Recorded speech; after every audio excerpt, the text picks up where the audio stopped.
we have to say anything Yeah. about what kind of Well, music it is. I'm all over the place. We'll go down the line, but for me, as much as I'm a heavy metal, punk guy, I like everything from Suicidal Tendencies, DRI, and Bad Brains to Slayer, Testament, Anthrax, Exodus, Bury a Thrash, you know, Violence Forbidden, you know, What's all these guys. interesting is that these bands are in some ways not very much like Mannequin. Not at all. Musically. Not at all. So I'm a big metal and punk guy, but I also have a very much a infatuation with 80s synth pop and new wave.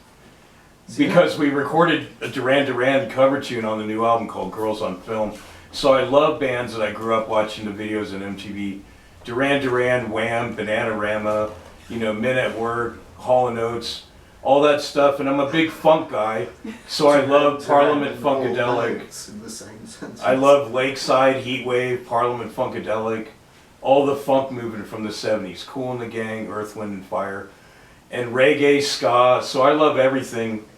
And actually, Dave and I met over our love for the greatest English rock metal band of all time. No, it's not Sabbath. It's not Zeppelin. But it's Deep fucking Purple. Dave, besides Richie Blackmore and Deep Purple, what are your influences on the guitar and for you personally? Well, before I comment on that, I'd like to point out your passion for fashion, because the excitement you bring to this whole project just makes it second to none in that respect. But as far as my influences, I would say, you know, basically the 70s, 80s hard rock, you know, from Black Sabbath, Deep Purple, Montrose, you know, Y&T, all those groups made an impression on me. And I played in a lot of bands, but I've never been associated with a project such as this. This is kind of uncharted territory because it's so much more than just songs and music. It's, as you were saying, it's a, it's almost as you said, it's a movement in a way, and which is exciting, and it's fun to be associated with that. And you know, I like everyone I work with. Everyone's fun and talented, and this is a bit of a departure for me, but it's at the same time exciting and looking forward to it. Exciting and new. Give him a Yes. microphone. Oh, microphone. You've got one. So, So Yeah. the person talking has a mic to talk There. into.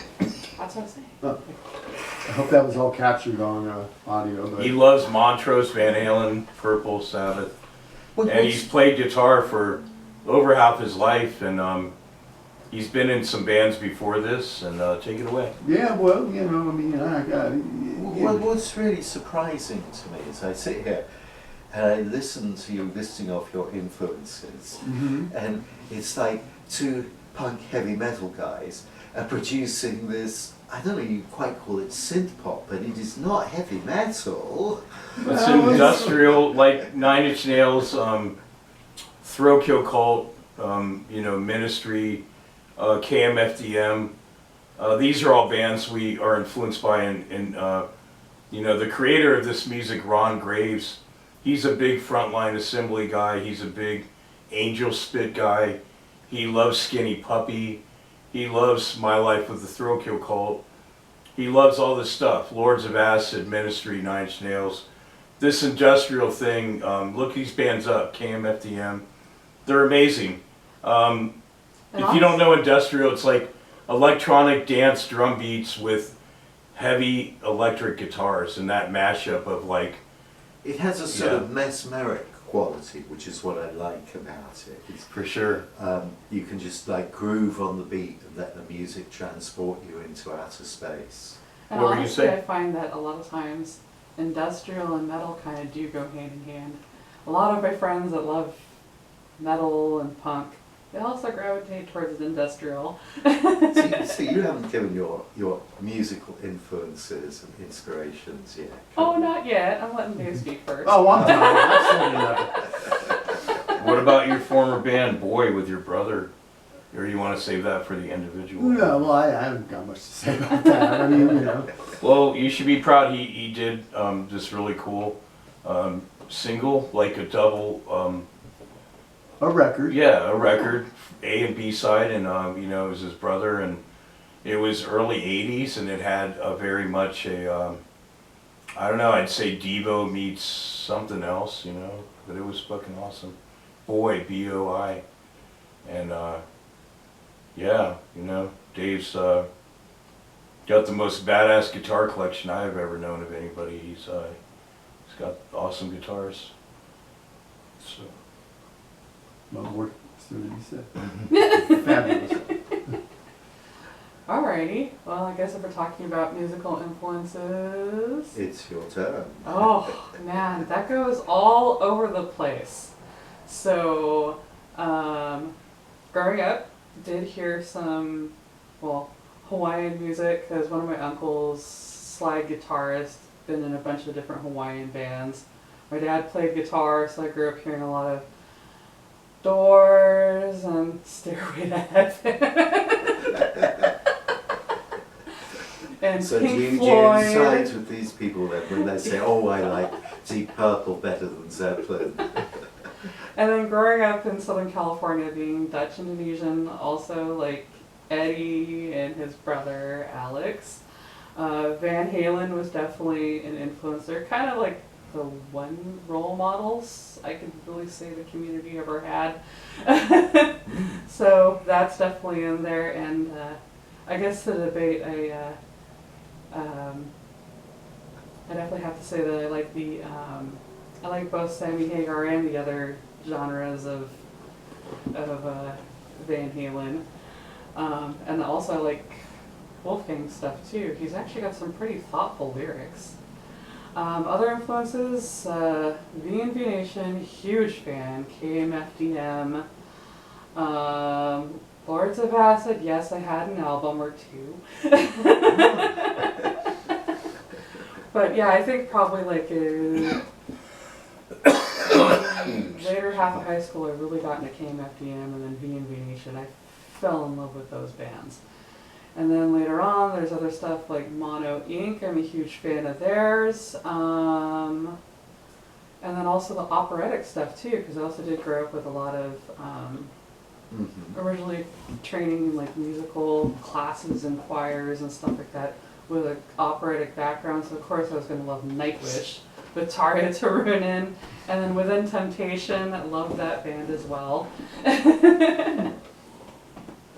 So a bit more varied than the regular metal and punk folk to Oh, the left yeah. of you. Yeah. Yeah, and of course, you know, there's Bad Religion, Social Distortion, Flogging Molly's, all that stuff too that I love.